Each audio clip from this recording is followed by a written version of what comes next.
What I would like to do is just share a little bit of our story over the last, I would probably say about 12 months, just what the Lord has been doing in our midst. And there's a couple of people involved. I'm going to put my screen up and then I'll talk to my slide as we go along. All right, so just where I first experienced the Lord calling me in this specific area of really being involved on a, let's say, cultural level, but specifically in the area of policy making, law making, and so on, was around 2011, and there was about a 2-year process where the Lord was birthing something, which then culminated in us beginning an organization called Cause for Justice, which Charlene has already mentioned. And since then, we've tried to follow the Lord in where we should go and what to do. We've done a number of court cases. Most recently, some of you would have seen, we got a judgment from the Constitutional Court on the humanity of unborn children. Unfortunately, it was not the best outcome we could have hoped for, but there were some positives in what the Constitutional Court had to say about the recognition of the dignity of unborn children. And then, we're also involved in Parliament with pieces of legislation, and then a little bit back in the policy-making process, also speaking to government in state departments around the issues that we feel the Lord is calling us to. But then I want to share a bit about September of 2016, when I was invited with 5 other South Africans to attend a Worldview Academy in the UK. By an organization by the name of Christian Concern, and they've been running this academy now. This year it would have been their 12th year. And so I attended this, and when we came back from this academy, and it is focused a lot on the application of a biblical worldview. So it's obviously very important to comprehend the biblical worldview, but then when it comes to applying it or living it out in practice, in whatever area, that obviously would start in your relationship with the Lord, then within your family, in your marriage and your relationship with your children, then going beyond into the various communities where you are embedded, church and other communities, and then society as a macro, on a macro scale, the nation where we've been called to serve and live in. And so the hope's always been to start something similar in South Africa. And I mean, we had been trying our very best to make this happen. Praise the Lord, He works in His own time, and we do good when we follow and we serve and we seek Him and His leading. So last year in July, I was contacted by a senior advocate, a well-known, or some of you would know him, Advocate Keith Mathieu. He's a senior counsel, and he relayed to me that he'd been on YouTube and he saw this young feisty barrister from England, a lady by the name of Andrea Williams, and he saw that she's got this organization, Christian Concern, and they do this worldview application training academy called the Wilberforce Academy. And I sort of said, Keith, yes, I know all about this. Attended in 2016 in Cambridge, and let's talk about it. And so we got together on a Zoom call shortly after. I think it was in July last year. And I said to Keith, we've actually been working on a sort of a concept paper, conceptualizing an idea of doing such an academy locally, and I think we're so close to putting down something proper on paper. And then the words came, which I afterwards was able to really recognize, as being of the Lord. But Keith said to me, you know what, Ryan, we could forever be conceptualizing things, but why don't we just do it? And in that moment, something happened. And like I said, afterwards, I could put words to what I experienced. And what I've experienced there was, it's almost like, with a thunderstorm, you have this potentiality building in the air. And something needs to happen for that thunderbolt to strike down to the earth, whatever that is, for it to happen. And I just felt afterwards that those words of Keith were like, something like a spark or an ignition for that bolt to hit the ground. And then by the Lord's grace, in the matter of 6 weeks, which included actually a December holiday of about 2 to 3 weeks where we weren't really working on it. We put together a pilot program that we presented at a farm called Beloftebos near Stanford, which is near Hermanus in the Western Cape, which was in the second week of January. Really amazing that the Lord put that together, and yeah, the feedback was amazing. What we experienced there was really the Lord leading us in His ways.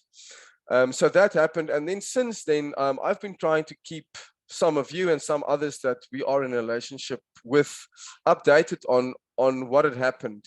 And so what we found is that there was such a need and a real interest, and people were starting to invite, some of the speakers would come together for the pilot event in January.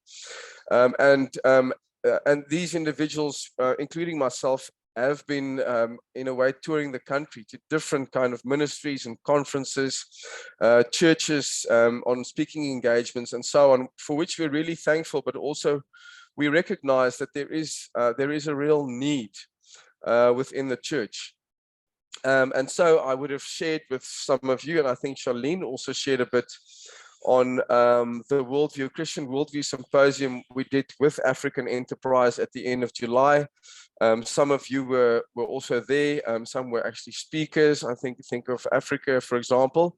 So then, yeah, you would have received, I think, a sort of a blog article that we wrote on the experience, just to give feedback. So I'll ask Charlene maybe just to post that again on the group afterwards.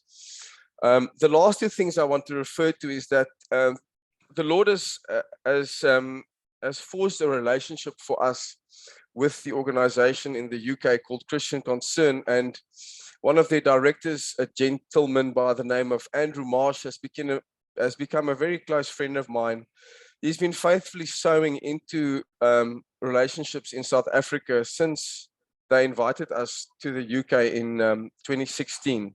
And so through this relationship, and also through what the Lord has been speaking to us about and calling us into over the last 12 months or so, we made a decision that we are going to run this Wilberforce Academy in South Africa starting in January of next year.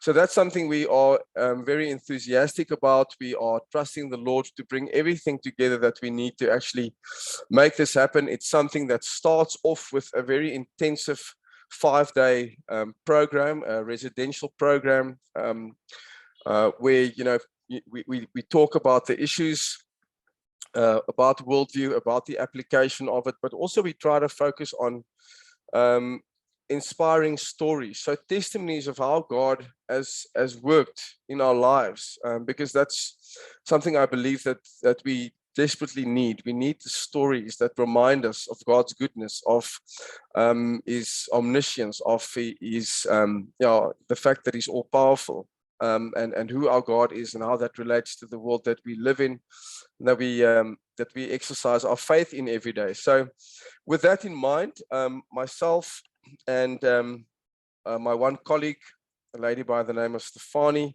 we attended the Wilberforce Academy in London last week. So I kept some of you updated about just the experience of what we had there.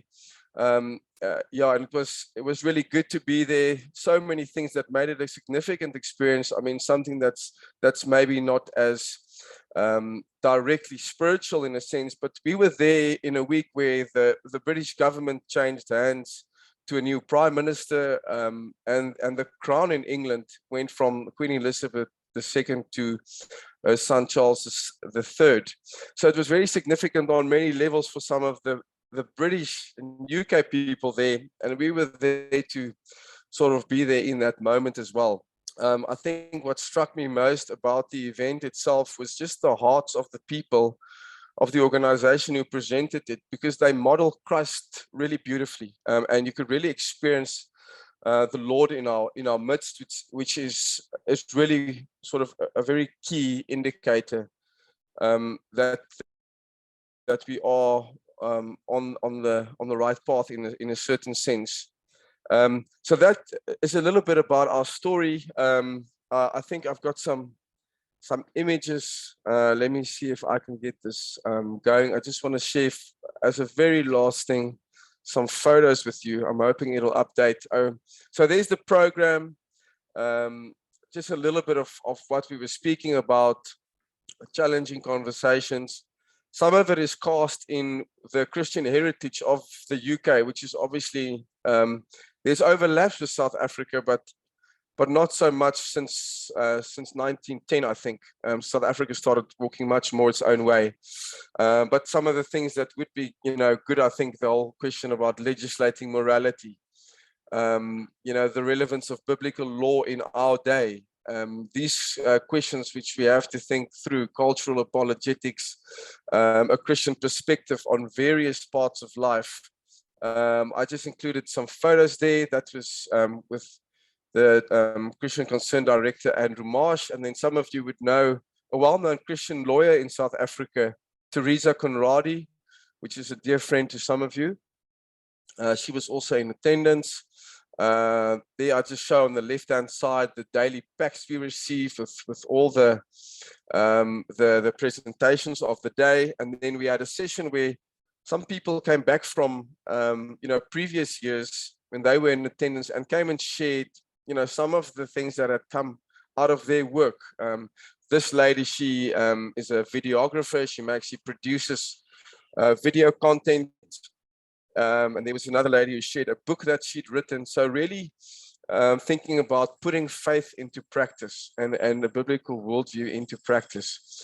Then just to show some of the seminars that we had, there were seminars on art and design and technology and economics, education, academia, business, the creative arts, education and law.